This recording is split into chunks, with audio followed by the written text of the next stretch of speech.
Ladies, gentlemen, and classmates, I stand before you today to talk about something we all use every day and probably take for granted: language.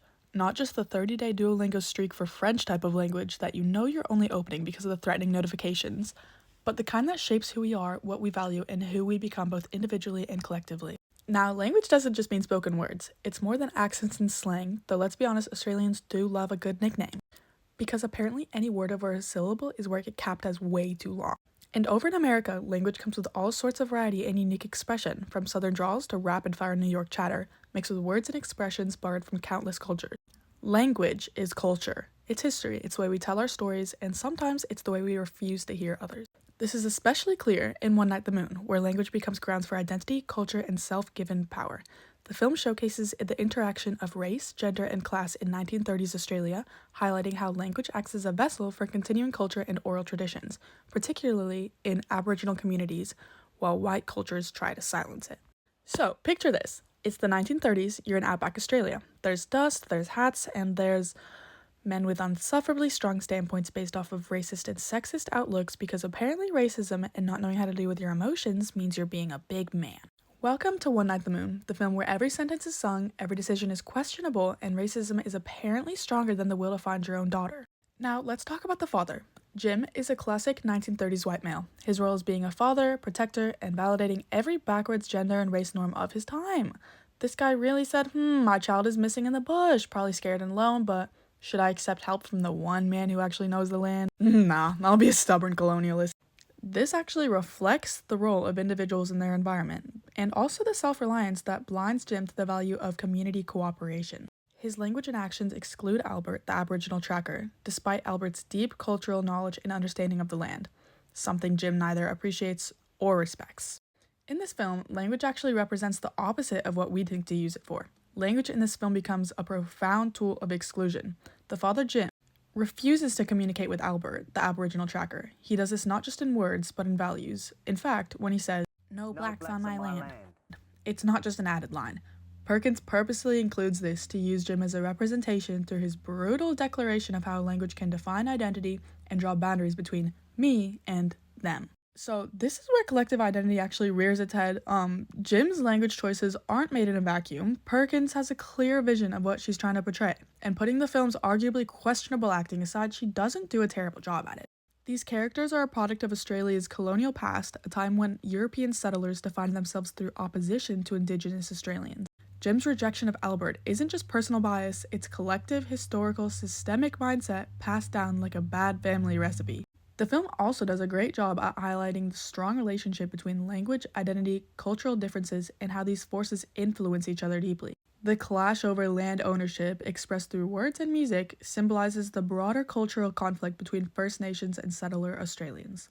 Okay, now contrast that with the mother, Rose. She sings too, everybody sings, but she starts to question this whole let's be racist instead of finding our child strategy. Her shift in language from silence to song, to the flip to expressing sorrow, reflects her changing values. Her identity as a mother is so strong, and Perkins challenges our set understandings and demonstrates Rose's strong role as a mother and how her need to help conflicts with her set beliefs. Unlike Jim, she begins to see Albert not as the other, but as someone whose knowledge might actually matter and be of importance higher than maintaining old values. Okay, so awesome, some character development brought to you by language, identity, and grief. Because honestly, nothing says maybe colonialism was a bad idea, like losing your daughter because you denied help from the only person who knew what they were doing. Rose's journey challenges gender roles and cultural expectations. She moves from passive to active, breaking the idea that being a wife means sitting silently while Jim makes bad decisions.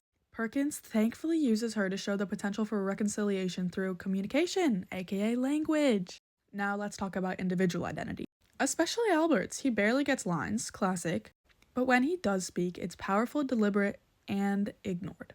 His knowledge is embodied, not just spoken. His silence is political. His tracking is a form of language, one colonial Australia refuses to understand. Unlike Jim, Albert's character is not defined by toxic masculinity and need for purpose in all the wrong ways. Albert is true to himself and his culture, and it shows. And this is where the film's cinematography and sound design do some heavy lifting. Long shots of the bush paired with mournful music reflect how the land itself becomes a character, a place that speaks to those who know how to listen. Spoiler, it's not Jim. Okay, so how does this all link to us? A bunch of modern high schoolers who spend more time on TikTok than in real life. Well, the way we use our language still reflects our identities.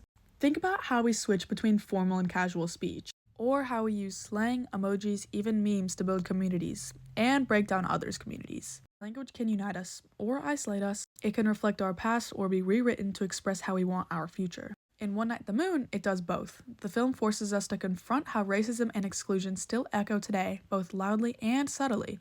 Let's be real, we all know a Jim in 2025. But hey, let's not end on a depressing note, even though, the film does, sorry. But hear me out, Jim's refusal to be inclusive shows more than personal bias. He represents a system valuing pride over collaboration. And yeah, I know it seems like it, but Perkins doesn't villainize him. She uses him to show what happens when toxic masculinity and exclusion takes over. His rejection of Albert's help isn't just about the land, but about whose voice is allowed to matter. Through Jim, we're shown how language can divide, how silence can be deafening, and how identity, both collective and individual, is shaped by who is listened to and who is ignored.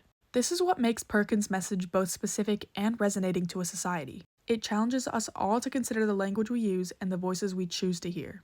So yeah, One Night at the Moon is weird, it's tragic, it's kind of musical theater with a side of white superiority, followed by guilt because, apparently racism ends up being bad and denying a smart and experienced man with the help of finding your daughter ends up failing you.